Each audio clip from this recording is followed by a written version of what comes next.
Muy buenas una vez más, bienvenidos ya a esta cuarta clase de el módulo Consejería, Psicología y Cosmovisión Cristiana, en donde estamos abordando diferentes temáticas relacionadas a la consejería cristiana, especialmente relacionado desde el enfoque de la psicología, sin necesidad de apartarnos a lo que es nuestra fe cristiana, más al contrario, tratando de eh, tomar algunas herramientas y el día de hoy justamente te hemos programado acerca de ello.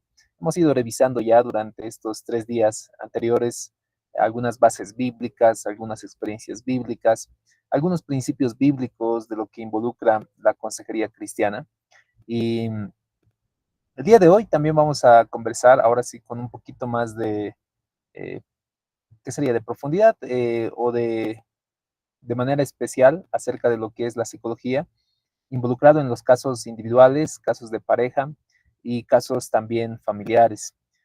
Así que tal vez, como ayer tal vez pasó, ¿no? Hay algunos que probablemente no han podido participar en las anteriores clases. Recordarles que las clases, tanto de lunes, martes y miércoles, ya están en la página de la materia, en donde también pueden observar diferentes contenidos de textos, libros y lecturas también. Y las presentaciones que igual hemos ido utilizando. El día de hoy vamos a continuar con el avance que tenemos programado para esta noche y vamos a presentarles acerca de la atención de casos individuales de pareja y familiares. ¿De qué manera nosotros atendemos? Una diferenciación inicial que debemos conversar es que nosotros no hacemos psicoterapia, no estamos haciendo psicoterapia como consejeros. Si vamos a abordar ese ministerio dentro de la congregación, debemos de conocer también nuestras limitaciones, entender de que los límites como ministros que hemos sido llamados a una tarea específica en la exhortación, y también tener la capacidad de saber derivar en cuanto se deba. Como también les decía durante la semana, es cierto que es muy complicado que en unas 4 clases podamos volvernos consejeros y sin embargo, por lo menos notarán de que hay mucho por aprender, hay un gran camino por recorrer y en los cuales nosotros podemos ir avanzando y pasando las diferentes herramientas que tenemos dentro de lo que es la psicología. Así que comenzamos con la unidad 4, atención de casos individuales de pareja y de familia, dentro de lo que es nuestro módulo, consejería, psicología y cosmovisión cristiana. Consideraciones iniciales. Vamos a comentar acerca de qué manera nosotros como consejeros debemos empezar a tener ciertos protocolos, ciertos parámetros para empezar esta tarea. Hay algo inicial. Tanto un psicólogo y un consejero deben guardar la confidencialidad de cada uno de los que va a atender. No es correcto, no es adecuado, no es ético, no entra en las normas éticas de consejería, ni siquiera en las normas éticas de psicología. El que podamos nosotros compartir y sacar, eh, quién sabe, a comentarios, en bebidas. Justamente me comentaban en esta semana un caso muy particular de un psicólogo que había atendido un caso de adulterio de una señorita o de una mujer y que entre bebidas y bebidas, lamentablemente él ha tenido que deschaparse, ha tenido que ir hablando y ha hablado de más. Y justo en la escena donde entró la mujer en el local o en la discoteca donde estaban bebiendo juntamente con sus amigos, entró la mujer y él reconoció a ella y justo se acercó hacia donde ellos estaban y lamentablemente había sido la pareja de uno de sus compañeros o amigos del trabajo. Entonces, en ese sentido, debemos saber guardar la confidencialidad y además, incluso entre las normas que se aplican dentro de la psicología, se hace una firma de un documento en donde se garantiza la confidencialidad de lo que se va a hablar. Es incluso desde el ámbito legal, no se puede hacer eso. Y ahora es notorio que en muchas ocasiones los consejeros, por eso ahí es una crisis bien fuerte del pastor que da consejería, del ministro, del líder que da consejería, porque nos vemos tentados en muchas ocasiones de empezar a cambiar, el sentido del bosquejo, el sentido de la predicación, de la enseñanza, y enfocarnos en lo que hemos recibido en la consejería. Es decir, les doy un ejemplo. Si supongamos que en consejería se ha hablado mucho de lo que es infidelidad durante la semana, diferentes hermanos han venido, y el domingo preparo la prédica para consejería, digo, para adulterio como temática esencial. Es notorio de que me ha afectado, ¿no? Me ha afectado lo que he recibido, lo que he escuchado, y no es adecuado. Por eso es muy necesario de que se recuerde que en consejería uno tiene que guardar confidencialidad, tiene que tener esa cualidad y habilidad de saber separar el asunto de la consejería y separar también el asunto de su vida personal, del ministerio que está llevando, porque puede afectarnos. Les comentaba igual en la semana. Sucede de que el dar consejería, el dar terapia como profesional, involucra una tarea bien particular. Es como que alguien viene con un recipiente que lleno de veneno, de problemas, de problemas emocionales, de dificultades en la familia, en el matrimonio, en el hogar, con la pareja, con los hijos, en la economía, en el trabajo. Está lleno, está hasta el copete, como suelen decir algunos. Y este veneno, cuando uno va a consejería, va a terapia, lo vacía en la otra persona y se siente un poquito mejor. Ha hecho catarsis, ha hecho una catarsis emocional, ha vaciado todo eso que le estaba afectando y aunque no haya encontrado una solución en el instante, el solo hecho de haber conversado del problema, de la temática, le ha beneficiado. El detalle es de que al consejero, al psicólogo, al quien aborda esta tarea especial dentro del ministerio de la iglesia, le deja secuelas, le deja conflictos, problemas. Y cuando uno no tiene la capacidad, la habilidad de saber distinguir y saber poner espacios, ¿no? Un espacio de consejería en donde los problemas de consejería se quedan ahí y trato de delimitar mi trabajo, trato de delimitar el ministerio en el cual estoy, la familia personal, es una práctica constante. Entonces, para ello es bueno saber garantizar a la persona. Incluso en terapia se hace literalmente un diálogo en donde tú le tienes que decir, mira, trata de conversar lo más honesto posible, lo más sincero posible, porque acá yo te garantizo que todo lo que vayamos a conversar, yo no tengo el derecho, ni siquiera legal, de poder comentarlo con otra persona, a no ser que realmente venga desde una orden judicial que me obligue a mí a conversar acerca de lo que hemos conversado. No hay temas de los cuales no podamos conversar, todo es importante para nosotros, para tu bienestar, y que yo voy a garantizarte que no voy a conversar ni con tus papás y voy a hablar con un adolescente, ni con tu esposo o tu esposa acerca de lo que tú me estás comentando, pero también yo quiero que tú seas sincero, que tú seas honesto en lo que vas a conversar y que además te comprometas a la tarea que vamos a empezar. Porque esto también puede suceder. Muchas personas, por ejemplo, supongamos un adúltero, confeso, ¿verdad? Y viene a la sesión. Y el adúltero está, quién sabe, ni siquiera arrepentido, pero está buscando una validación y está buscando una expiación para disminuir las culpas, las cargas que él tiene. Entonces, bajo esas consideraciones, uno tiene que saber hacerle comprometer a la otra persona y decirle, mira, yo, si bien no voy a conversar con nada, pero yo requiero de ti que te comprometas a lo que vamos a empezar a trabajar. Y si no hay compromiso de tu parte, yo también me eximo de la responsabilidad que yo deba hacer.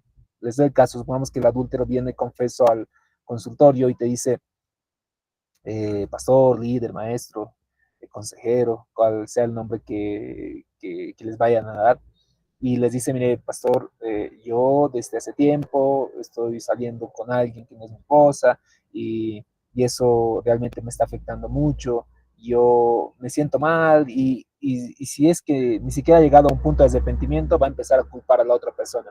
Es que mi esposa es la que no me atendía, es que es justamente la otra mujer que me ha molestado y por esa razón es que yo he tomado esta decisión, sin embargo tampoco quiero perder mi familia y el caso es terrible, el caso de por sí es terrible.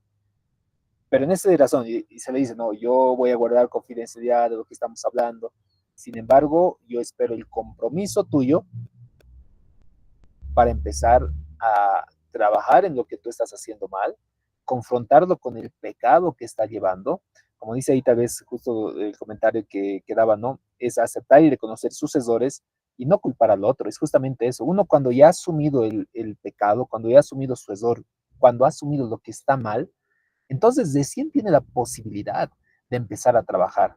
Sin embargo, cuando una persona va a venir de manera obligatoria, va a venir por cargar o descargar un poquito su carga emocional y las culpas que tiene, como una especie de secreto de confesión, como algunos suelen ir a las iglesias católicas para ir a confesarse con el sacerdote y el sacerdote les va a expiar con una oración, con un Padre Nuestro, de alguna manera, y su culpa, su carga baja, pero no ha solucionado el problema, no ha solucionado, no ha sido confrontado con el pecado, no ha empezado a hacer trabajo en su vida para abandonar lo malo que está haciendo. Y ahí, evidentemente, mis queridos consiervos, colegas, es necesario tener una solidez al respecto de las escrituras, al respecto de la palabra de Dios. ¿Por qué? Porque si nosotros no tenemos una solidez, por ejemplo, en el caso del adulterio, hasta podemos dar un mal consejo, ¿no? Una mal guía a la persona. Se confronta, ¿no? ¿Cuáles son las situaciones acerca del divorcio? ¿Cuáles son las situaciones acerca de el problema dentro de su matrimonio? ¿Cuáles son las posibilidades que tiene para poder divorciarse, si es que las hay bíblicamente? Y debemos entender con cabalidad todo ello. La consejería le da el pastor y su esposa, el problema es que cada uno por su lado y luego buscar culpables. Puede ser una opción también, Delia, que en algunas congregaciones suele pasar de que como pareja dan consejería. Sin embargo, eh, debe también entenderse la capacitación de ambos. Si ambos como esposos realmente tienen una capacitación, tienen una experiencia y un llamado específico a la tarea de la consejería, yo creo que no hay inconvenientes. Sin embargo, si alguno realmente tiene llamado y su pareja no tiene ese llamado, no tiene esa preparación y esa capacitación, en vez de beneficiar y apoyar, puede ser tal vez un perjuicio para la pareja, para la familia que va a aconsejar. Entonces, es lo que hemos visto justamente esta semana, la importancia de que el consejero, uno, reconozca su llamado, dos, corresponde al llamado con la preparación, con el constante aprendizaje, reconozca de que se quiere también de poder derivar a alguien en cuando la situación o el problema realmente escapa de sus posibilidades, saber sus limitaciones. No somos, incluso los psicólogos, queridos consiervos, no ni siquiera los psicólogos son unos sabelotodos, o sea, los psicólogos también tenemos que derivar en algunas ocasiones algún caso y especialmente cuando llegan a comprometerse ciertas circunstancias, cuando hay una contratransferencia negativa, una transferencia y contratransferencia negativa. ¿A qué nos referimos con esto? Supongamos, por ejemplo, a ver, les doy un caso hipotético. Me considero no hincha, pero me agrada el equipo del Bolívar. Los de mi congregación saben, incluso hago algunas bromas acerca del Bolívar. Nunca he comprado una polera original, pero o sea, como digo, no soy hincha, pero tengo una mayor simpatía con el equipo celeste.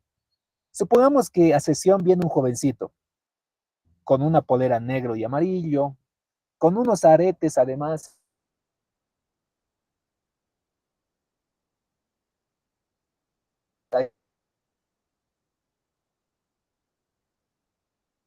a pleno inicio. Yo he generado una resistencia inconsciente con la persona. Y eso, por si acaso, nos puede pasar a cualquiera. No solo así como en este ejemplo. ¿Qué tal otro ejemplo?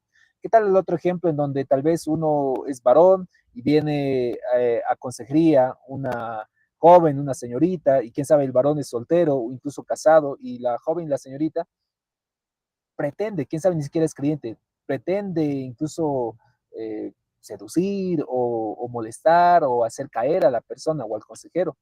Entonces, cuando el consejero sabiamente reconoce esta transferencia y contratransferencia negativa, como en el caso hipotético de un deportista, yo lo veo al strongista y digo, oye, no, ¿este qué me va a decir? Debe ser mala persona, ya de por sí, o sea, ni siquiera he hablado con él, pero ya lo he catalogado como una mala persona, ya lo he catalogado como alguien que no es bueno, alguien que me va a empezar a hablar mentiras, no sé, supongamos que mi hipotético caso es así.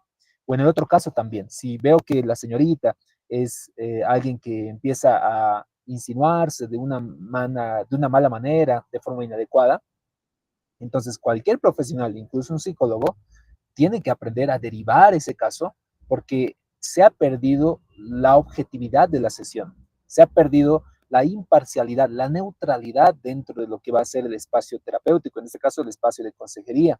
Y debemos cuidar también esos aspectos como consejeros, queridos consiervos, colegas. Los colegas obviamente ya lo entienden, entienden con mayor cabalidad lo que pueda suceder al respecto. Sin embargo, aquellos que están en esta experiencia, ¿cuántos casos se ha escuchado en donde algunos ministros, pastores, lamentablemente han destruido sus familias? ¿Y dónde han destruido? Probablemente muchos de los casos es porque han empezado en sesiones de consejería. Probablemente muchos de los casos son en ese sentido. Y su falta de preparación, su falta de conocimiento, de reconocer estas situaciones y saber decir no, creo que esto no lo voy a poder avanzar, prefiero derivarte a otro consiervo, prefiero derivarte a otra situación, porque puede afectar objetividad. ¿Qué más dice en sesiones de consejería? Perdón, a ver, voy a ver. Ahí estamos tratando de analizar.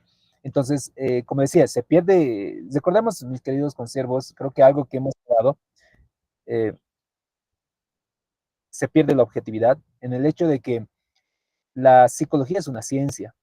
Eh, Aunque no guste a muchos cristianos, no guste a muchos pastores, no les encanta esa idea y traten de menospreciar, incluso siendo psicólogos algunos, como el caso de ayer, eh, es una ciencia.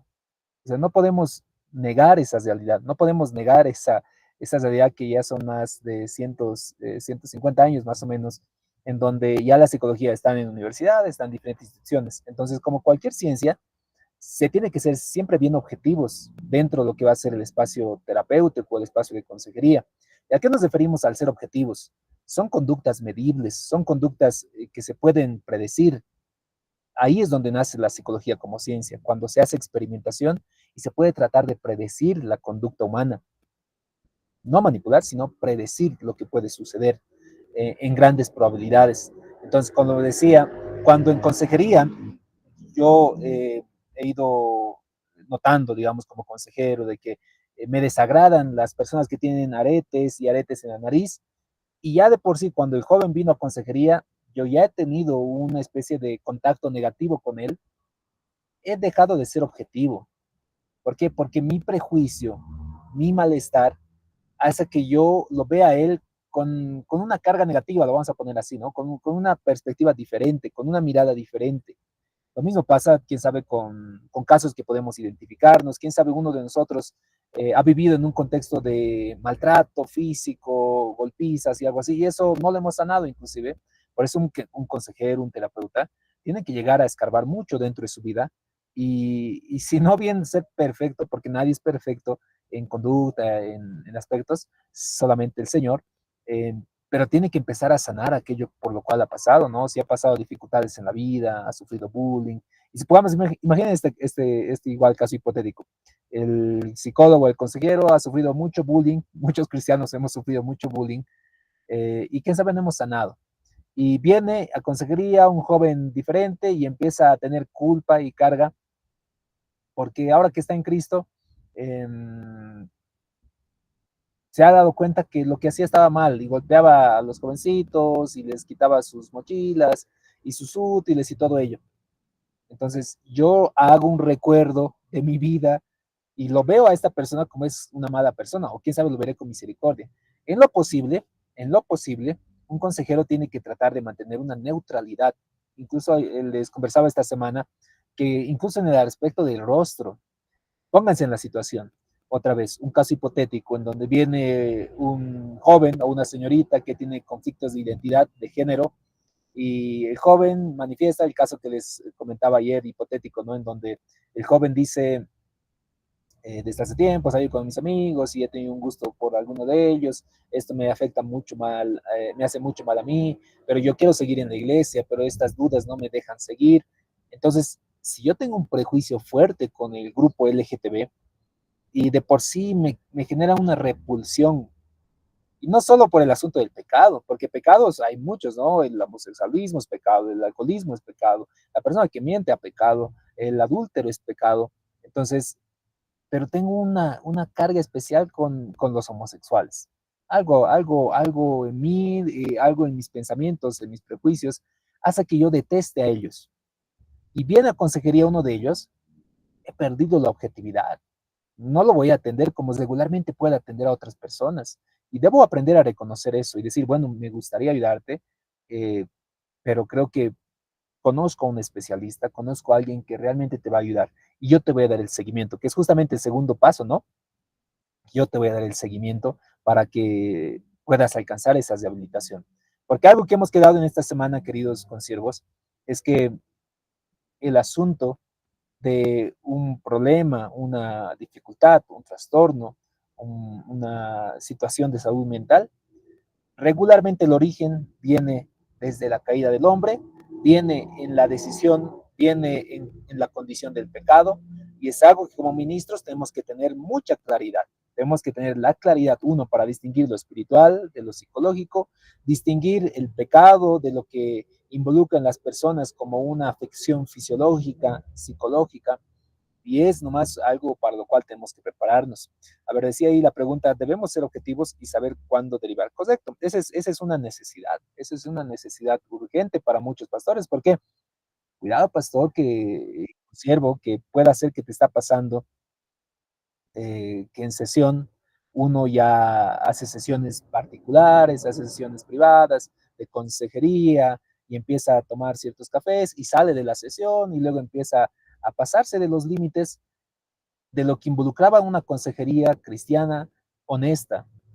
Otra vez les digo, muchos consiervos lamentablemente han perdido su familia, han perdido el ministerio, porque en algún instante alguien vino a consejería y él no tenía la habilidad, ni el conocimiento, ni la experiencia para dar consejería, pero se atrevió y salió perdiendo. Y salió perdiendo la iglesia, salió perdiendo su familia, salió perdiendo él.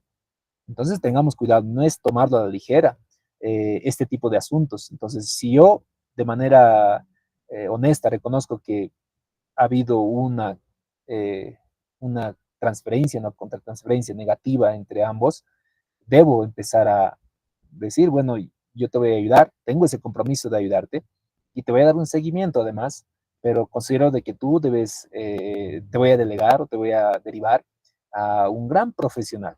Y para ello, miren, queridos, es necesario que tengamos una cartera de profesionales a los cuales podamos derivar, con siervos, quién sabe, con mucha experiencia, ministros que tengan alguna cualidad en lo que es la consejería, personas que tengan esa capacidad de poder aconsejar, profesionales en psicología, en psiquiatría, quién sabe, incluso en el ámbito legal, contable.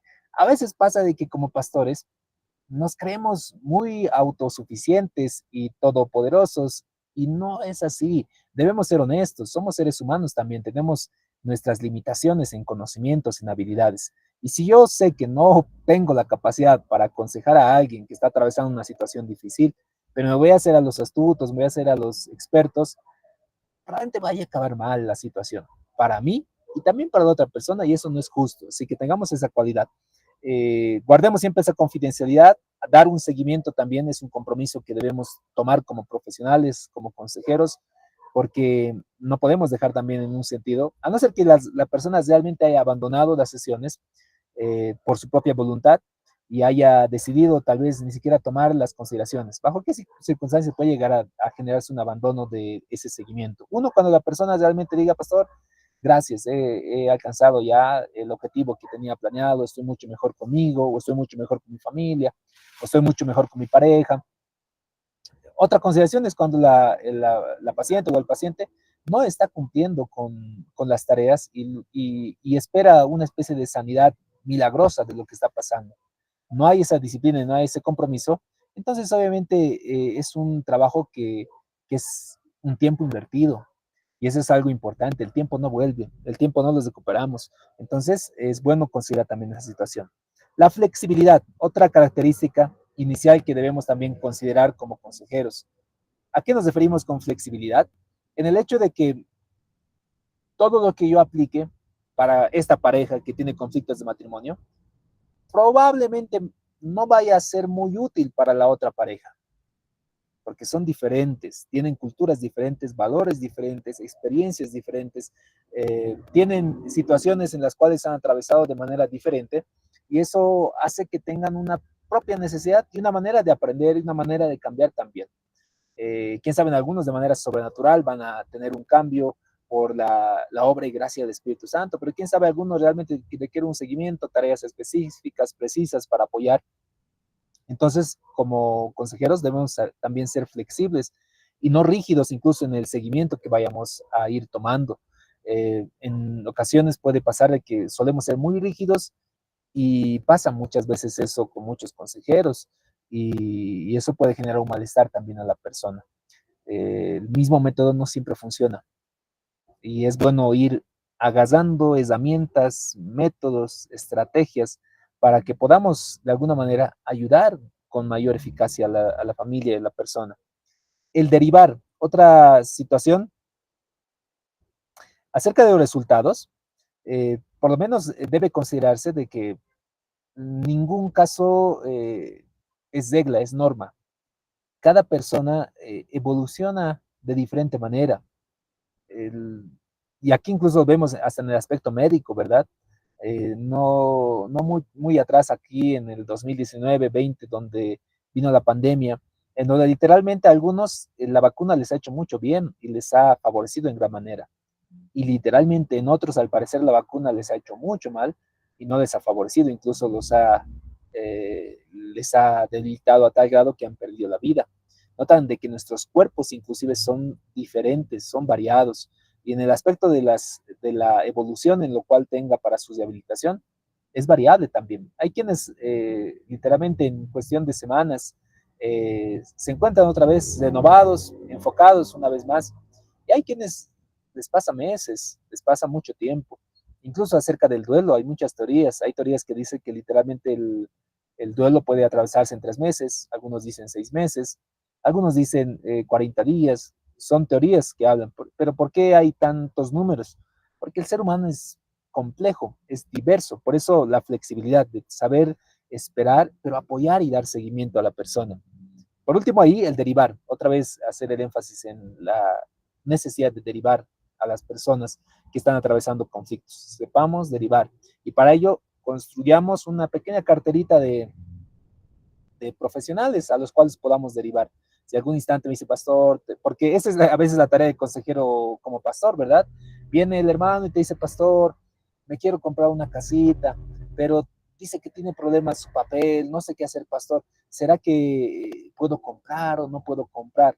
Y si tú no eres abogado, si tú no eres alguien que conoce de papeles, no solo les demos, ¿verdad? Oraremos, hermano, oraremos para que el Señor te dé sabiduría. No, aparte de la oración, démosle el contacto de un abogado que sea experto en documentación y que le ayude pues con prontitud. Si este abogado además es cristiano, quién sabe, hasta tenemos la garantía de que es un hermano cristiano que es de buena fe y que le va a ayudar en todo este proceso sin necesidad de hacerle chicanas o hacerle algún mal. Démosle. Si alguno viene y me dice, pastor, quiero construir mi casita y no sé por dónde empezar, ¿qué puedo hacer? Si yo no soy arquitecto, no me las daré de arquitecto. Buscaré un arquitecto creyente, de buen testimonio, lleno del Espíritu Santo, así como está en Hechos, ¿verdad? Y le delegaré, le diré, mira, vaya con tal abogado o con tal arquitecto, y él le va a ayudar en gran manera. Lo mismo en el caso de la salud mental o una salud física. Y eso sucede a veces como pastores, queridos hermanos, pensamos de que la oración y el ayuno es una especie de varitas mágicas y no funciona así. Recordemos que la oración es un mecanismo, es un medio de comunicación que nosotros tenemos con el Señor. No es un delivery, no es algo que pasa de aquí en un instante y que yo hago una especie de pedido y digo, por favor, venga y deme, Señor, esto es lo que necesito. No funciona de esa manera. El asunto de la oración es cuando yo me desamo en el Señor, manifiesto mis necesidades, mis dudas, mis miedos, y también así, claro que sí, también manifiesto aquello que necesito, pero más allá es un sentido de comunicación. Entonces, cuando nosotros en consejería, lo único que siempre solemos hacer en consejería, y algunos literalmente se han quejado de que he ido a mi iglesia, y la iglesia en el conflicto matrimonial que estábamos atravesando. Me han juzgado terriblemente porque han dicho que yo soy el que estoy en infidelidad y en esa razón la pastora me ha dicho que ayunes toda la semana y que eso me va a redarguir el pecado que yo tengo y así se va a solucionar y después ni siquiera le dieron seguimiento, ni siquiera, o sea, todo realmente puede fallar en gran manera si nosotros no somos capaces de poder derivar a quien se quiera en consejería, en la parte legal, en la parte de salud. Así que tengamos cuidado al respecto, mis queridos hermanos. A ver, voy a leer un poquito los comentarios. A base de su llamado y competencias de dones, en persona estoy viendo mis limitaciones acerca de oración, y es verdad, no es esperar la solución, sino encontrar sabiduría para hacer la voluntad de Dios. Correcto. Y eso incluso va a ser algo que vamos a comentar el día de hoy, porque la, la manera como podemos empezar a trabajar, de aquí vamos ya a hablar, a hablar acerca de los diferentes casos individuales de pareja y de familia. No vamos a abordar todos por si acaso, porque es harto. Incluso ni siquiera en el módulo de psicología de la familia, que aquí hay algunos estudiantes también que hemos pasado, no hemos podido abordar todos. El día sábado vamos a tomar algunos casos también gracias a los estudiantes de psicología de familia de forma práctica. El sábado le vamos a dedicar a la forma práctica. Pero cuando hablamos de consejería individual, uno, tenemos que centrarnos en ayudar a la persona a ciertas tareas. Uno, comprender sus pensamientos. Muchas personas no se comprenden, no comprenden su realidad, no comprenden lo que está pasando y tienen ideas que tal vez les hacen daño, empiezan a dudar de su familia, de sus papás, de sus hermanos, de sus amigos, de su pareja, de su jefe, de sus compañeros. O sea, tienen sus pensamientos muy desordenados. Me gusta la metáfora de la lana para explicar un poquito cuál es la tarea del consejero. Yo recuerdo que cuando era más pequeño, mi mamá le encanta tejer y solían comprar esas madejas de lana que se desenrollan y se hace una especie de sueda, ¿verdad? Algo así, como una dona, pero una dona bien flácida. Y tienes que empezar a recoger la lana y hacer una madejita bien bonita, redondita. Pero de vez en cuando, por la travesura infantil de mi hermano o de mí, la lana se enredaba, pues se hacía todo un chorizo. Y la tarea de mi mamá era con calmita y pasarlo entre la lana y volverlo a pasar en la otra lana y tratar de solucionar lo que estaba desordenado. Algo por ahí también es la tarea del consejero, del psicólogo, del terapeuta. La vida desordenada, el pensamiento desordenado, tratar de ordenar las emociones que están desordenadas, las emociones que están afectadas probablemente por la pérdida de alguien, por la traición, por el miedo, el aspecto emocional, los comportamientos, el tipo de comportamiento que están atravesando, quién sabe tiene un comportamiento de mentir, de sobar, de engañar, de chismear. Hablando de eso del contexto del pecado, en la consejería individual se tiene que trabajar acerca de eso. Eh, Todo ello para facilitar el cambio y su crecimiento personal. Me encanta la perspectiva que estamos presentando para que la persona llegue a la medida y a la estatura del varón perfecto que es en Cristo Jesús, para que la persona viva en plenitud, la plenitud que el Señor ha prometido para quienes iban a creer en Él, esa vida en abundancia, esa realidad del saber vivir ahora en esta tierra, el saber que no somos de esta tierra, pero que estamos en esta tierra y que el Señor nos guarda del mal.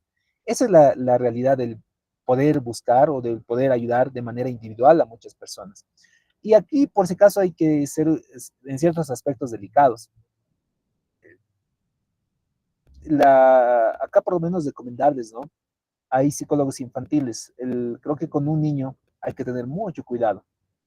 Nosotros como adultos en todo amor y con autoridad podemos tratar de hacer una consejería infantil. Y si nos especializamos en esa área, genial.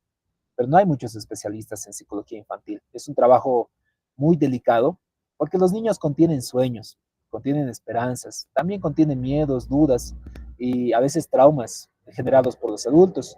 Entonces, debemos tratar de cuidar esos aspectos y de alguna manera saber derivar también.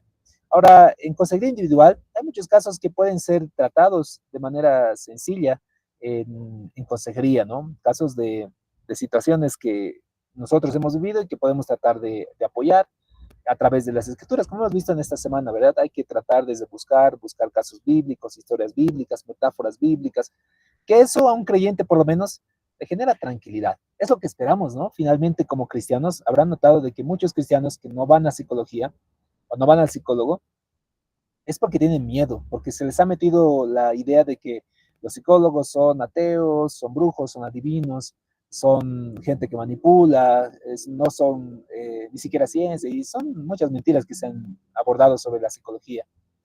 pero no vamos. Pero es hermoso saber que en consejería pueden atenderme de manera profesional, entre comillas, y darme una guía, un seguimiento a lo que estoy atravesando.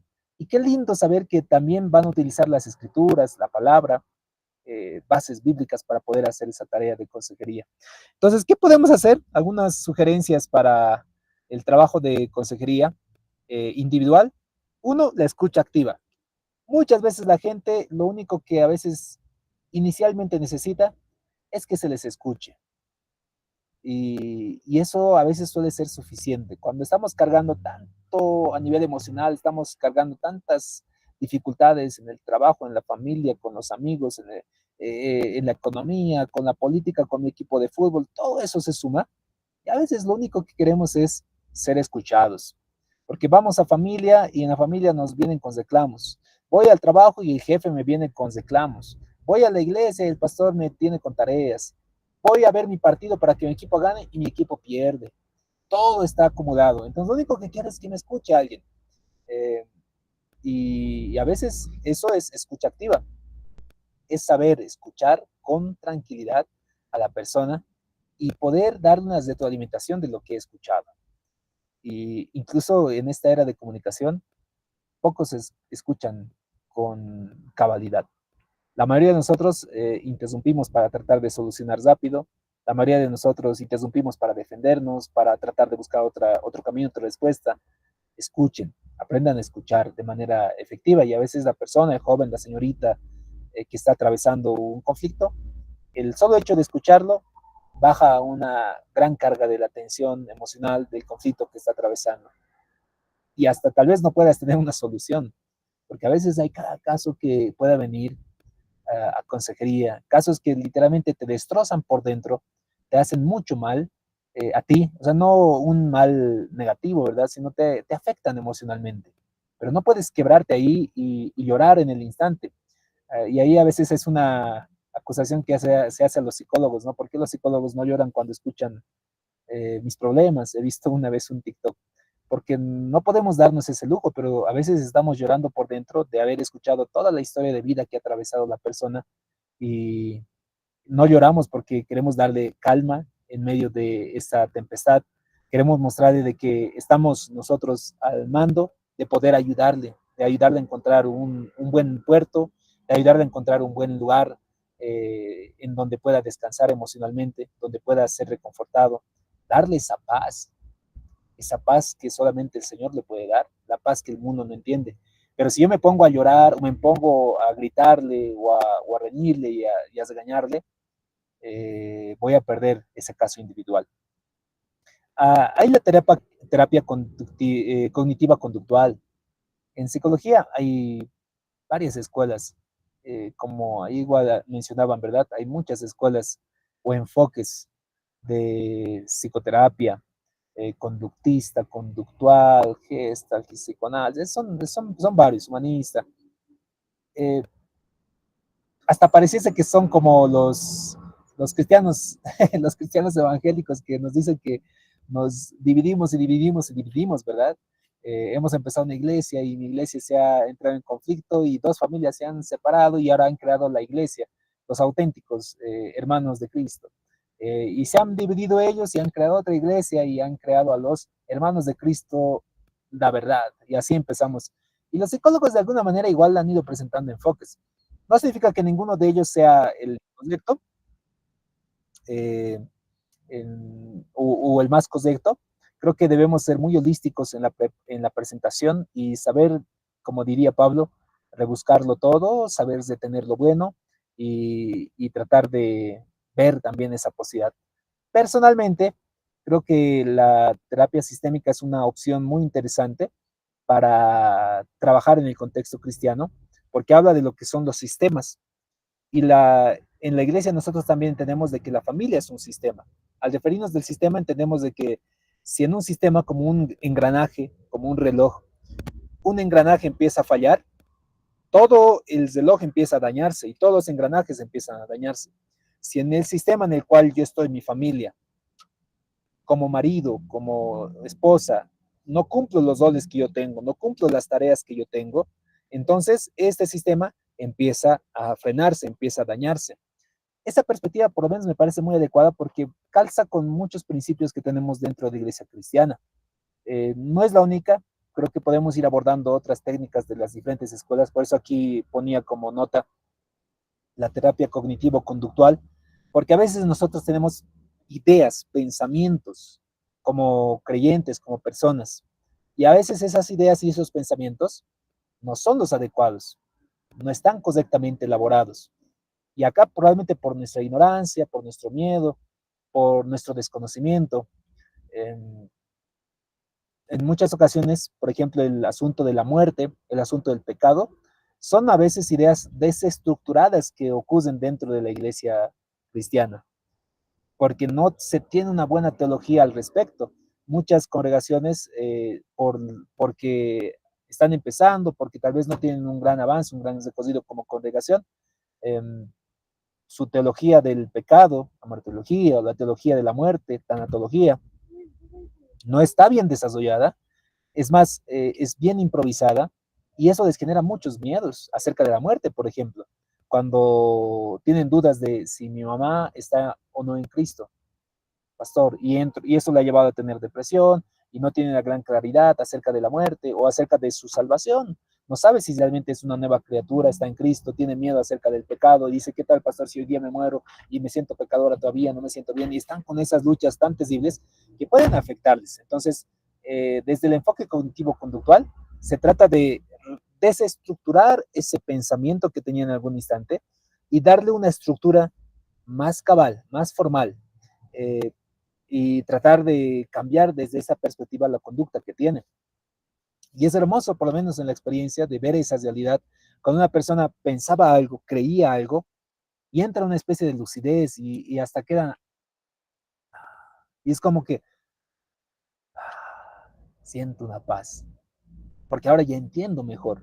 Y para eso, queridos consiervos, nuestra preparación teológica, nuestra solidez bíblica, tiene que ser pues fundamental. ¿Qué tal si viene acaso un joven que tiene dudas de su salvación o dudas acerca de la llenura del Espíritu Santo y yo mismo como consejero tengo las mismas dudas? ¿Qué creen que van a poder ayudar? ¿Qué tal si este joven tiene dudas acerca de si poder tener esposo o esposa, pareja o no? Y, y yo mismo también tengo esas mismas dudas. ¿Qué hacemos? ¿Quién nos ayuda? ¿Quién nos apoya? Verán que es no más complejo y necesario el reforzar nuestro conocimiento teológico bíblico, fortalecernos, si es que ya lo tenemos, seguir fortaleciendo, seguir avanzando, seguir repasando textos, libros que hablen de principios bíblicos, de teología bíblica, porque por ahí también va el proceso de consejería cristiana, las claridades teológicas que tiene. Como una técnica también importante que se puede implementar, el establecer metas, el planificar. Regularmente entre los adolescentes y jóvenes, muchas de sus crisis vienen porque no tienen una forma adecuada de planificar, no están planificando de la mejor manera y están improvisando en la vida y a veces eso les puede llevar a tener crisis en algunas ocasiones y en otras también les va muy bien por la improvisación, pero muchos de ellos tal vez por la improvisación están en una angustia terrible porque notan de que pasa el tiempo, notan de que no están alcanzando lo que sus compañeros están alcanzando y les genera un gran malestar. Entonces, el establecer metas a corto plazo, establecer metas a largo plazo, puede ser una tarea muy efectiva en el proceso de consejería para aquella persona incluso que está pasando depresión, que tiene incluso intentos de suicidio. Otro dato particular, ¿no? Si alguien tiene intentos de suicidio y ha mencionado ya que ha intentado quitarse la vida, pongamos alerta y en lo posible tratemos de derivar si es que no nos encontramos facultados para ello, porque es delicado. Eh, la persona y algunas pautas, un adolescente, un niño, 10 a 15 años, 16, 17 años, digamos, antes de su etapa adulta o joven, haya abandonado su hogar, se ha escapado de la casa, es considerado un intento de suicidio, porque se está escapando de su círculo familiar, se está escapando del lugar donde se supone que está seguro, donde se supone que no le va a pasar nada. se escapó de ahí y se ha ido a la deriva, se ha ido a la calle, se ha ido abandonando su centro de seguridad. Literalmente se considera un intento inicial de suicidio y hay que tener cuidado con estos jóvenes y hay que tratar de darles un seguimiento continuo porque probablemente puedan influir de mala manera sus amistades y todo ello, pero es una alerta importante para nosotros. Para ello, establecer las metas es importante. Eh, Les comentaba la primera clase, a mí por lo menos me ha ayudado en gran manera las pruebas de orientación vocacional. Si bien las pruebas de orientación vocacional no son definitivas en muchas ocasiones, nos dan muchas luces de lo que podemos llegar a ser. Nos dan un buen descanso para decir, ah, ya por lo menos sé que tengo ciertas alternativas o por lo menos tengo ciertas ventajas. En muchas ocasiones puede ser de que el joven dice, pero ninguna de las tres me gusta. Pero las pruebas se han diseñado para no solo el sentido del gusto, sino para proporcionar al joven, al muchacho, las perspectivas más probables en donde él pueda desenvolverse desde el aspecto intelectual, desde el aspecto académico, de mejor manera. Ahora, el gusto es otro elemento también, así que el establecer las metas. Añadía finalmente para una terapia de forma individual o de consejería individual, la oración y la meditación. Pero recuerden que la oración debemos tener bien claro qué es la oración. Eh, Incluso como pastores muchas veces tenemos dudas de lo que es la oración y cómo orar. Yo les pregunto, ¿alguna vez nos han enseñado a orar? Y si les han enseñado a orar, ¿a qué bendición que han tenido? Pero muchos de nosotros no hemos recibido una enseñanza de cómo orar y en el proceso hemos ido aprendiendo al ensayo del error. Quién sabe, muchos años hemos ido orando no de forma adecuada, repitiendo, recitando, rezando, pero la oración como un medio para una consejería individual muy útil, muy efectiva, muy necesario. Y debemos tratar de aprovechar también esos tiempos de oración en plena sesión. La oración a veces es bien saludable, orar en medio de la sesión, porque eso nos genera un bienestar. La meditación también, otra posibilidad, meditar. Si bien es un mandato del Señor que meditemos en su palabra de día y de noche, el meditar creo que es una tarea también terapéutica que nos puede funcionar en gran manera. Y en muchas ocasiones es útil decir, mira, yo te voy a dar esta lectura bíblica de estos personajes bíblicos o de estos pasajes bíblicos y quiero que medites en ellos, quiero que los revises, quiero que hagas una especie de composición, poesía, canción, que son otras también técnicas importantes que se puede utilizar en terapia individual. Las técnicas son muchas, son diversas y van a ser eh, para cada uno también diferentes. Y debemos también ir capacitándonos, ir aprendiendo. Por eso hay cursos, hay pequeños talleres, hay especialidades de técnicas, estrategias de intervención. Podemos aprovechar, incluso hoy por hoy en redes sociales, ¿no? YouTube genera a veces mucho contenido. Esto por lo pronto, por ejemplo, va a estar en YouTube. Lo vamos a subir y va a ser una gran ventaja para muchos. Seguramente algunos van a ver más adelante y les va a ser de alguna estrategia todo lo que hemos conversado. Y así busquen, aquellos que son autodidactas, busquen enseñanzas y capacítense más. Al respecto de terapia o consejería de pareja, cuando hablamos de consejería de pareja, el objetivo de nosotros es que estas parejas puedan mejorar su comunicación, puedan resolver sus conflictos y puedan fortalecer su relación. Es el objetivo que estamos tratando de cubrir en la consejería de pareja. Eh, en, en la iglesia, lamentablemente, la consejería de pareja suele pasar cuando ya están en puntos críticos, cuando ya ha sucedido el adulterio, cuando ya se han agredido físicamente y hay que hacer campaña, ¿no? Para que se pueda normalizar el hecho de que los cristianos, siendo cristianos, no somos perfectos y no nuestros matrimonios inclusive tampoco lo son. Nuestros matrimonios también batallan, tienen conflictos, tienen malentendidos, tienen dificultades económicas, emocionales, de intimidad, tienen dificultades de comunicación, tienen cualquier dificultad con cualquier otra persona. Entonces, tengamos cuidado al respecto, queridos consiervos, porque si nosotros vamos a hacer una campaña en la cual manifestamos que el matrimonio cristiano tiene que ser perfecto y el matrimonio cristiano tiene que ser todo mejor, no siempre es así. Debemos ser honestos y esa honestidad va a beneficiar mucho, mucho a la familia y a la pareja en especial.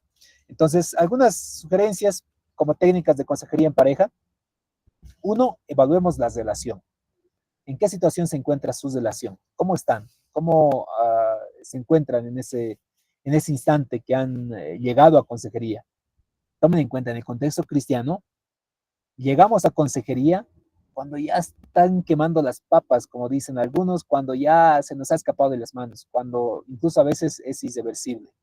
Ahí yo he visto que muchas veces llegan a consejería. Escasos son aquellos que vienen a consejería cuando han notado de que no se saben comunicar bien, han notado de que tienen ciertos conflictos. Escasos, la mayoría son cuando ya está totalmente mal. Entonces hay que hacer una evaluación de cómo se encuentra su relación, qué tan separados se encuentran, están conviviendo juntos, están conversando todavía, hace cuánto se han casado, cómo ha sido su relación en ese tiempo, qué es lo que les está afectando actualmente, en qué manera se puede ayudar. Técnicas de comunicación.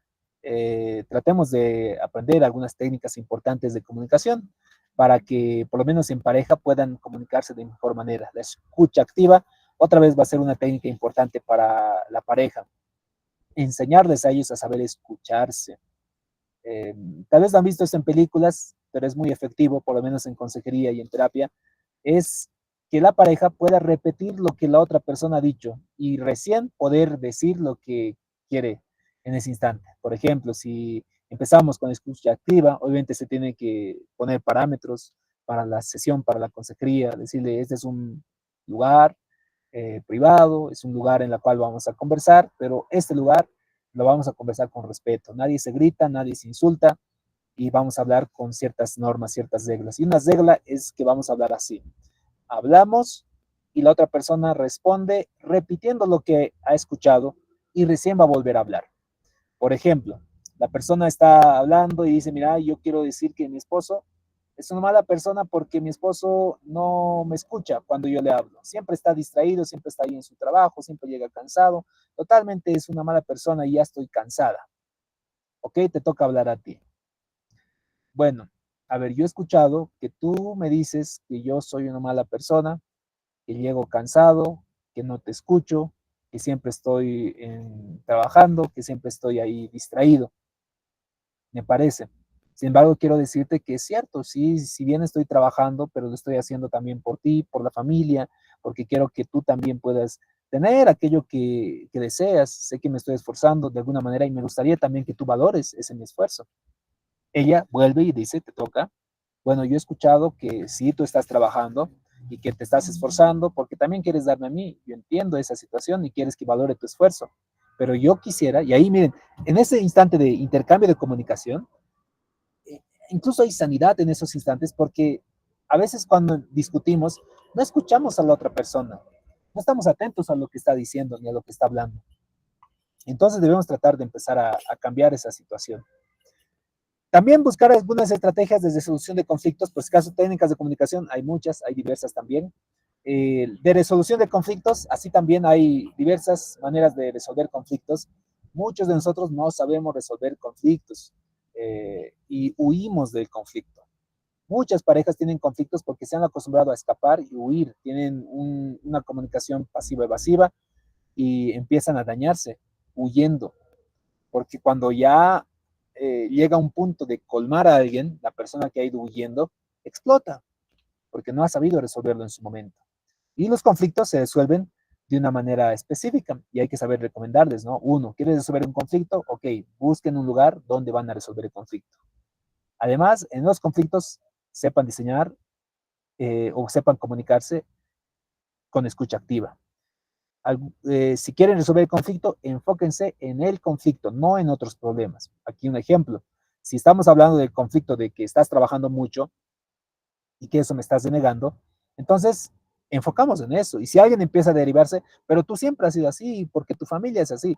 No, no, no, no, no. Volvamos otra vez al problema. El problema no es su familia. El problema es que el malestar que le está generando de que hay mucho trabajo no viene de la familia. Entonces, ¿qué a veces hacemos? Le metemos más conflicto y más conflicto y más conflicto, y pues eso no va a tener solución, porque ahora ya no solo es el problema del trabajo. Y va a decir, pero ¿por qué metes a mi familia? ¿Acaso tu familia también es bonita, son buenos, son amorosos? Y ahí le hemos metido un conflicto más. y además tu familia todos son bozachos. Y listo, le metí un conflicto más. ¿Por qué te metes con mi familia? Y si beben son porque de vez en cuando y ahí, pam, pam, pam, se hace una suma de conflictos porque las personas no resolvemos el conflicto, nos metemos más en conflictos y entonces hay que aprender a diseñar una buena capacidad de resolver conflictos. Los conflictos se resuelven en privado, se dan por tiempos, en escucha activa, enfocándonos en el conflicto y teniendo ciertos parámetros. El conflicto es ajeno, es externo. Y bueno, responderse y decir, oye, ¿me amas? Sí te amo. ¿Y tú me amas a mí? Sí te amo. Ya, entonces bajo esa base empezaremos a discutir, empezaremos a dialogar, empezaremos a resolver este conflicto. Sabes que te amo, yo también reconozco que tú me amas. Pero este conflicto lo vamos a resolver juntos, vamos a sacarlo juntos. Como técnica también hay que saber fortalecer la relación. A veces se van alejando emocionalmente, íntimamente, económicamente, espiritualmente. Eh, y es algo que también debemos de conocer y tratar de fortalecer. Como técnicas, les cuento que una técnica muy productiva que he visto en este tiempo es el servicio cristiano en pareja.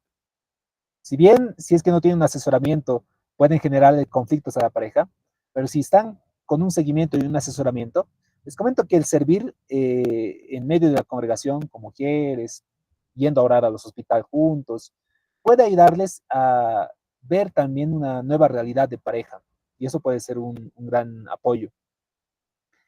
Pero también propongo en esta noche el aspecto preventivo, saber prevenir.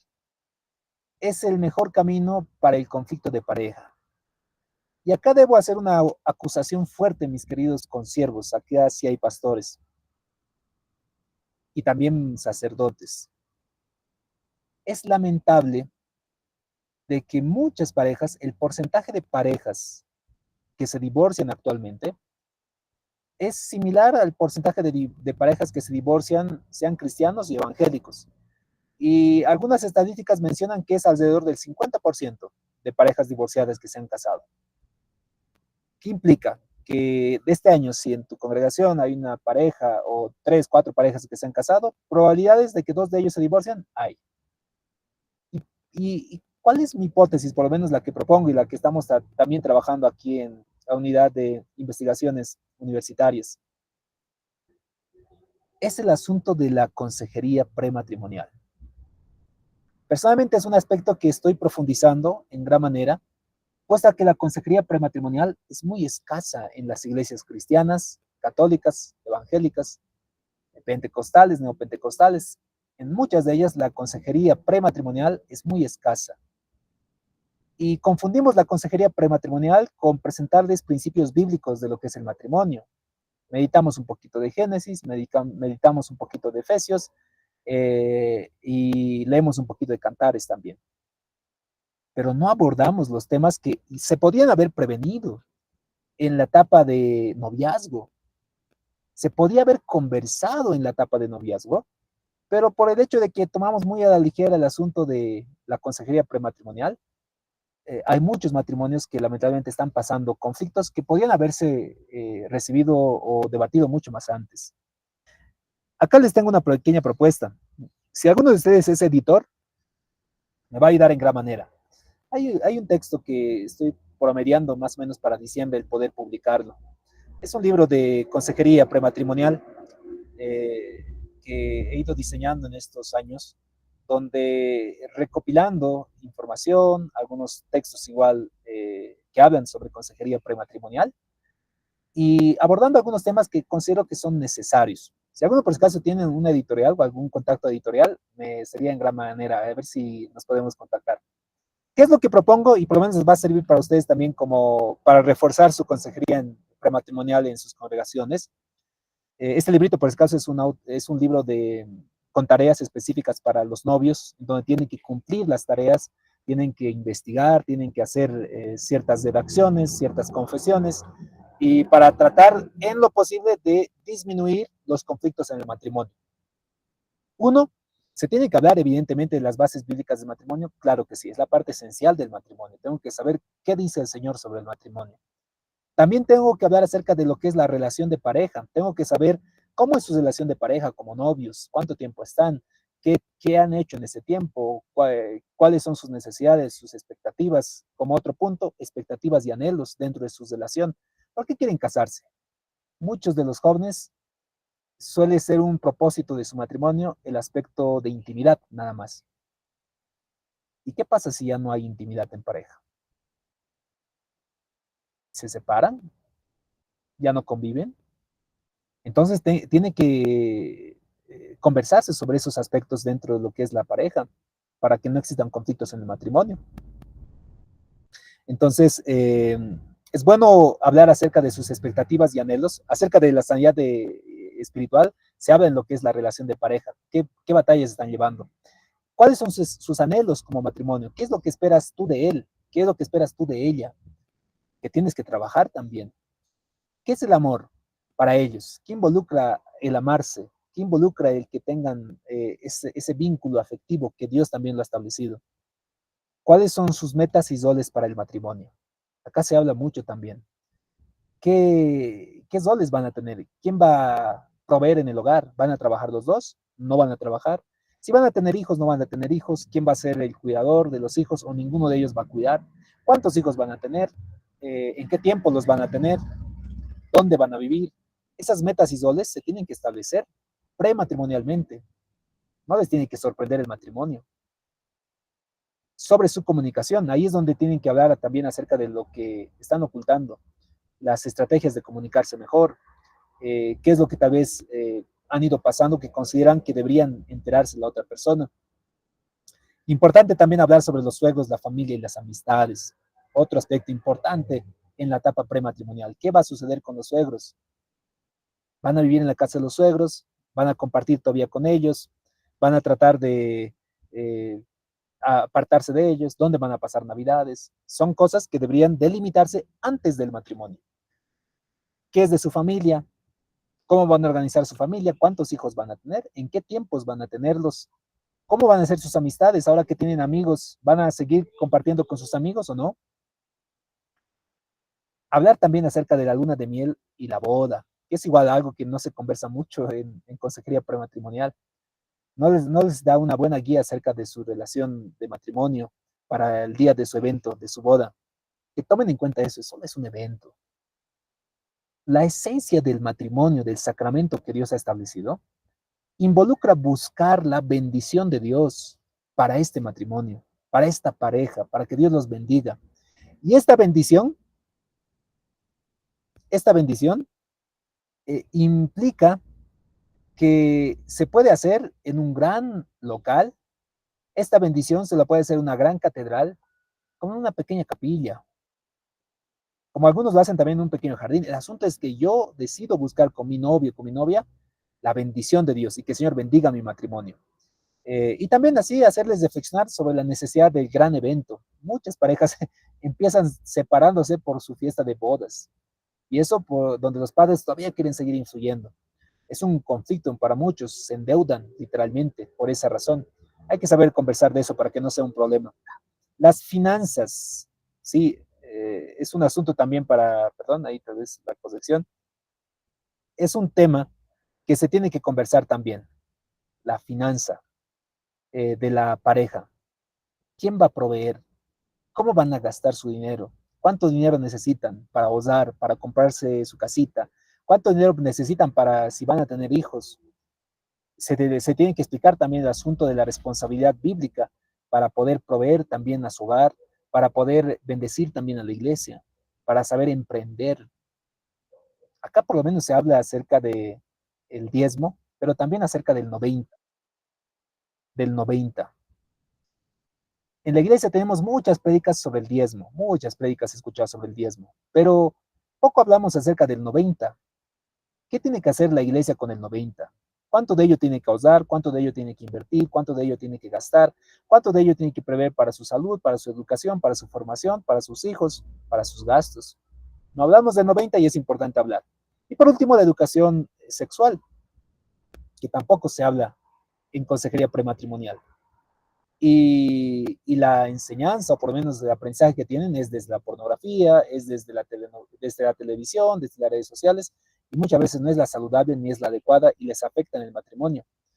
Tres conflictos, y esto es algo que no se me olvida, que una gran docente nos había, en mi etapa de estudiante de la universidad, nos decía, es la doctora Margaret Hurtado, todavía sigue. Y ella decía, tres conflictos, queridos estudiantes, siempre van a ser conflictos dentro de la pareja. Comunicación, finanzas e intimidad. Estos tres conflictos van a ser recurrentes dentro del matrimonio. Entonces hay que tratar de resolver de manera prematrimonial el aspecto de comunicación, menos un conflicto. Finanzas también tenemos que tratar de resolver para que ellos puedan ser estables económicamente y tengan una planificación económica. E intimidad. Muchas parejas se separan por el asunto de intimidad, aunque no lo reconozcan. ¿Por qué creen que ha cometido adulterio? Obviamente por la condición de su pecado, ¿verdad? Por la dureza de su corazón. Pero por ahí también va, por ahí también va. Entonces tenemos que tratar de ir profundizando de manera preventiva dentro de la pareja. Para ir terminando, consejería familiar. Dentro de las familias también vamos a encontrar otros conflictos en los cuales podemos conversar con jóvenes, con niños, con adolescentes. Principio importante para la consejería familiar. Si bien obligado, no va a poder trabajar de manera adecuada.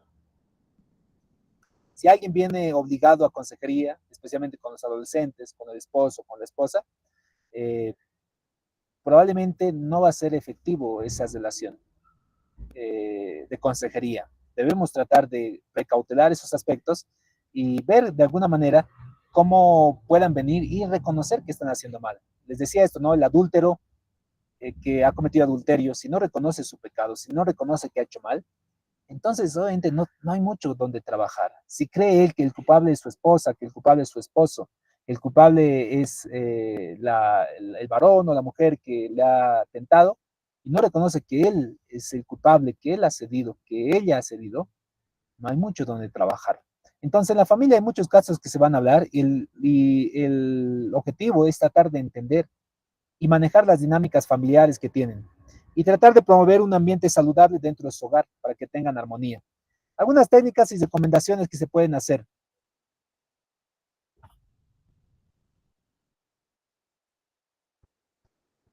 Sugiero uno que puedan conversarse acerca de la comprensión en sus roles de familia. Todos tienen roles.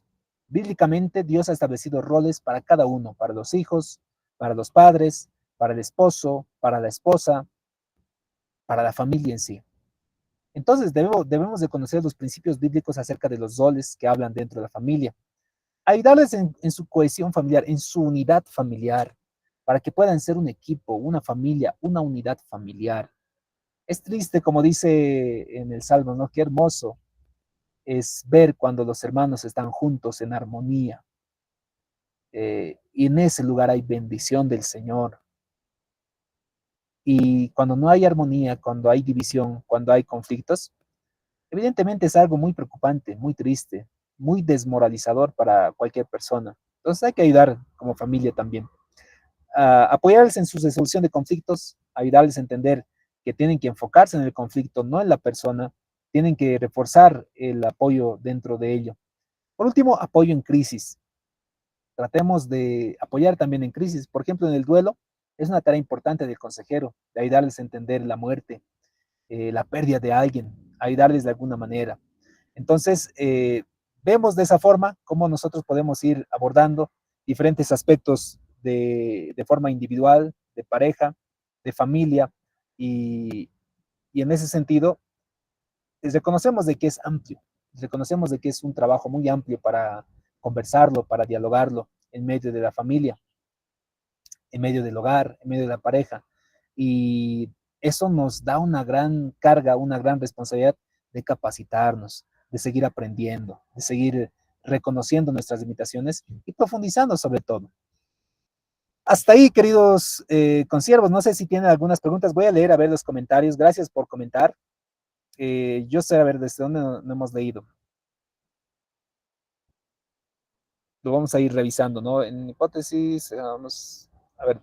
Aconsejo que se ponga sanidad de heridas. Gracias, Pastor Ángel, sobre ese consejo sobre el sanar heridas es importante, uno tiene que llegar sanos. Incluso en el libro, les comento que en algunos países, leí en un libro de consejería de Estados Unidos, que literalmente a las parejas para casarse les dan una instrucción de hacerse una revisión médica general, incluso a nivel genético, para que el matrimonio, los novios sepan ya con anticipación de que probablemente tengan una probabilidad de que genéticamente tengan alguna dificultad o alguna enfermedad.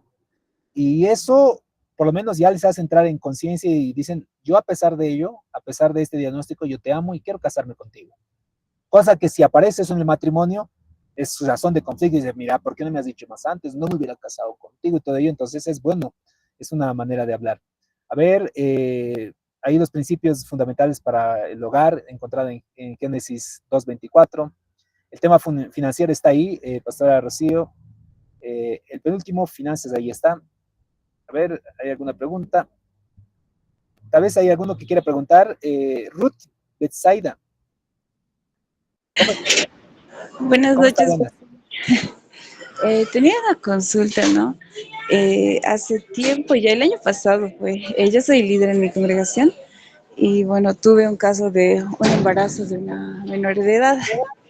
Eh, en, en esas circunstancias yo no sabía cómo aconsejarle, sí le di un poco, yo investigué, ¿no? Según la palabra, cómo es, y le traté de hablar, ¿no? Según, con la poca sabiduría que tenía en ese entonces. Y bueno, en esos casos, ¿cómo se debería de llevar? Porque al final ella lo ha terminado abortando. Entonces, este caso se ha vuelto a repetir porque, de nuevo, recientemente ha tenido otro caso de posible embarazo. Y en ese caso yo ya le directo, en el anterior caso de embarazo me dijo, no le digas al pastor, ya yo le traté de ayudar así. En este caso ya su segundo riesgo de embarazo yo ya le dije directamente a mis pastores y le llamaron a consejería en esa situación. Y tengo otra situación más, que es la de un hermano que ha llegado recientemente a la congregación, que creo que he estado investigando. Hay, no sé si es decirle un trastorno, que había sido mitómano, que es muy, miente con facilidad constantemente. Y esto está derivando ya a empezar a hablar mal de los líderes, para manejarlo a su favor también. ¿Y cómo se debería de manejar esta situación? Porque está en consejería con el pastor, pero no sé cómo lo estará llevando, pero ¿cuál sería la forma más correcta o adecuada de manejar estas situaciones? Bueno, gracias Ruth por compartirnos un poquito acerca de lo que está pasando. Eh, cada caso, como les digo, es particular. Cada caso es muy particular y es un análisis individual.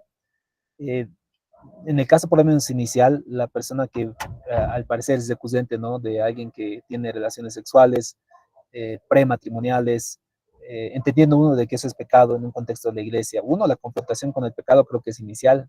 Como decía, el que tiene el don de exhortación, ayer les comentaba, ¿verdad?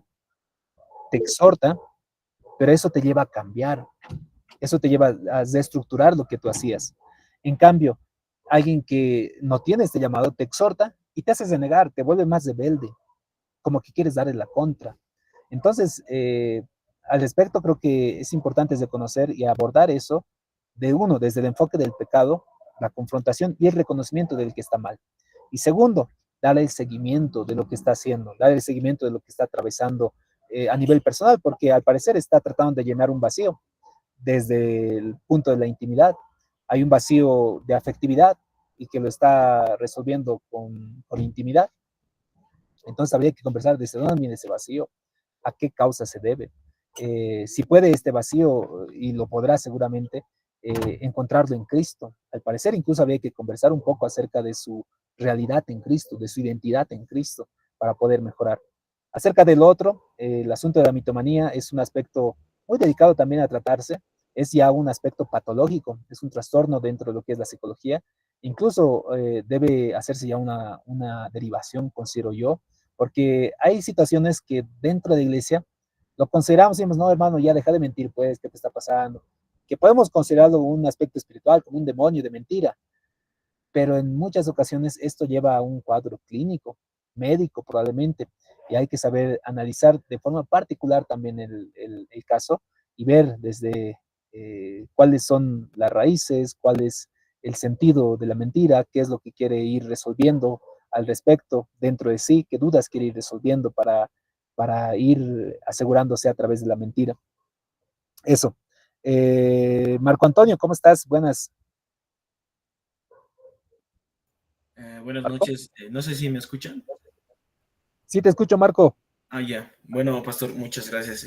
Bueno, yo a la parte de consejería de matrimonios, ¿no? Alrededor mío tengo muchos amigos que se han casado recientemente. Entonces, muchas veces he visto discutir a ellos, ¿no? Y me daba cuenta que hay un patrón un poco extraño en las parejas. Es que mucho hablan en las iglesias, ¿no? De que es bien difícil ir y pedir perdón, pero también veo que no enseñan a cómo se debe perdonar. ¿Por qué? Porque, bueno, en varias parejas, como le digo, que he visto, he hecho un análisis de ellos, es que muchas veces el varón o la mujer, cuando van a pedir perdón a su pareja o a su, bueno, sí, a su pareja, ¿no? Esta pareja tuerce el momento donde la otra persona se pone en un estado de vulnerabilidad, ¿no? Si le dice, mira, perdón, no debe hablarte así. Y la otra pareja ya le dice, sí, ¿por qué eres siempre así? Siempre tienes ese carácter desde que te he conocido y como que aprovechan ese momento para vengarse. Y yo siempre sé decir, ¿por qué tienen que vengarse? ¿Por qué tienen que ser también dignificantes al momento de dar las disculpas, ¿no? Y a veces a mis amigos que están casados yo les decía eso.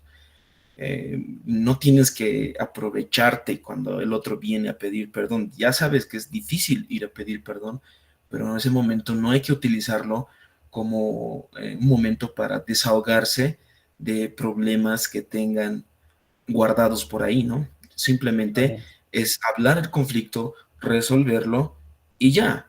Y cuando ya estén las cosas menos ásperas, puedes tocar los otros temas, ¿no? Aprovecharemos en resolver otros problemas, así. Y me daba cuenta de que en parejas creo que cuando resuelven los conflictos pasa eso, ¿no? De que mucho hablamos de hay que ir a pedir perdón, pero nadie nos enseña también cuál es la manera de perdonar, ¿no? Esa podría ser tal vez una acotación mía que no sé si les Gracias. pueda servir a los demás.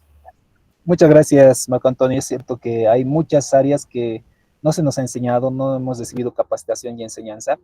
Y creo que va a ser importante el día sábado. Les comento que vamos a tener casos role playing con los estudiantes de psicología de la familia y vamos a analizar casos particulares en donde vamos a mostrar un poquito de estas tareas y hacer ese análisis individual y entender un poquito más sobre la calidad. Gracias por tu comentario y por tu aportación. Con ello, queridos consejeros, vamos a terminar en este momento. Nos encontramos el día sábado una vez más. Estemos atentos a nuestras redes. El día de mañana hay webinar de la universidad. Están ahí todos con la invitación para poder participar. Que el Señor los bendiga mucho. Bendiciones. Hasta el día sábado. Aquí vamos a concluir, por favor. Gracias. Gracias, licenciada. Hasta mañana.